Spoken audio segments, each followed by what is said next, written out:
Hi friends, പുതിയൊരു വീട്ടിലേക്ക് എല്ലാവർക്കും സ്വാഗതം. ഇന്ന് നമ്മളോട് ചെയ്യാൻ പോകുന്നത് വെജിറ്റബിൾ മാഗി നൂഡിൽസാണ്. അപ്പോൾ നമുക്ക് വീട്ടിലേക്ക് പോകാം. ഒരു പാൻ വെച്ചതിന് ശേഷം അതിലേക്ക് ഞാൻ കുറച്ച് ഓയിൽ ഒഴിച്ച് കൊടുത്തിട്ടുണ്ട്. അതിലേക്ക് നമുക്ക് ഒരു സവാള കട്ട് ചെയ്തത് ചേർത്ത് കൊടുത്തിട്ടുണ്ട്. ഒരു ചെറിയ സവാളയാണ് അത് ചേർത്ത് കൊടുത്തൊന്ന് ഇളക്കി കൊടുത്തിട്ടുണ്ട്. ഇനി ഇതിലേക്ക് ഒരു പച്ചമുളക് കട്ട് ചെയ്തത് ചേർത്ത് കൊടുക്കാം.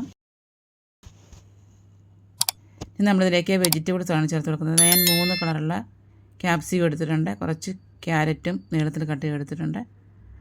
അത് ചേർത്ത് കൊടുത്തതിന് ശേഷം ഒന്ന് ഇളക്കി കൊടുക്കാം. ഇളക്കി കൊടുത്ത് ഇതിൻ്റെ ഒന്ന് ലൈറ്റായിട്ട് തന്നെ വെന്ത് വരുമ്പോഴേക്ക് നമുക്കിതിലേക്ക് ക്യാബേജ് കൂടെ ചേർത്ത് കൊടുക്കാം. ക്യാബേജും ചേർത്ത് കൊടുത്തിട്ടുണ്ട്. ഇനി നമുക്കിതിലേക്ക് മഞ്ഞൾപ്പൊടി ചേർത്ത് കൊടുക്കാം, മുളക് പൊടി ചേർത്ത് കൊടുക്കാം, കുറച്ച് ഉപ്പ് ചേർത്ത് കൊടുക്കാം. ഉപ്പ് കുറച്ച് മാത്രമേ ചേർക്കുന്നുള്ളൂ. ഇതിൻ്റെ മാഗിയുടെ മസാല ചേർക്കുന്നുള്ളൂ, അതുകൊണ്ട് കുറച്ച് ഉപ്പ് മാത്രമേ ചേർത്ത് കൊടുത്തിട്ടുള്ളൂ. ഇനി നമുക്കിതിൽ മാഗിയുടെ മസാല കൂടെ ചേർത്ത് കൊടുത്തിട്ടുണ്ട്. നന്നായിട്ട് തന്നെ ഇളക്കി കൊടുക്കാം. ഇനി നമ്മളിതിലേക്ക് കുറച്ച് ചൂടുവെള്ളമാണ് ഒഴിച്ചു കൊടുക്കുന്നത്. ചൂടുവെള്ളം കൂടെ ഒഴിച്ചു കൊടുത്തതിന് ശേഷം നമുക്കിത് മിക്സ് ചെയ്ത് കൊടുക്കാം. ഇനി നമുക്കിതിലേക്ക് ന്യൂഡിൽസ് ഇട്ട് കൊടുക്കാം. അപ്പോൾ നമ്മൾ ന്യൂഡിൽസ് ചേർത്ത് കൊടുത്തിട്ടുണ്ട്. നന്നായിട്ട് തന്നെ ഇളക്കി കൊടുക്കാം.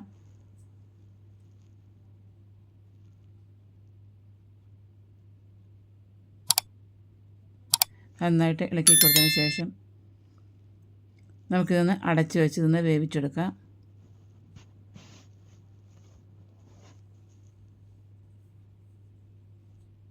ഇത് അടച്ച് വെച്ചില്ലെങ്കിൽ നമുക്കിത് പെട്ടെന്ന് തന്നെ വെന്ത് കിട്ടിക്കോളും. ഇതൊന്ന് അടച്ച് വെച്ച് നിന്ന് വേവിച്ചെടുത്തിട്ടുണ്ട്. ഇനി നമ്മളിതിലേക്ക് സ്പ്രിംഗ് ഒനിയൻ്റെ ഇലയാണ് ചേർത്ത് കൊടുത്തിരിക്കുന്നത്. ചേർത്ത് നന്നായിട്ടൊന്ന് മിക്സ് ചെയ്ത് കൊടുക്കാം. ലാസ്റ്റിലായിട്ട് നമുക്ക് 1 ടീസ്പൂണോളം വിനീഗറോടെ ചേർത്ത് കൊടുക്കാം. അതും ചേർത്ത് കൊടുത്ത് നന്നായിട്ട് തന്നെ ഇളക്കി കൊടുത്തിട്ടുണ്ട്. ഇനി നമുക്ക് ഗ്യാസ് ഓഫ് ചെയ്യുക. അതിനുശേഷം ഒരു പാത്രത്തിലേക്ക് മാറ്റാം.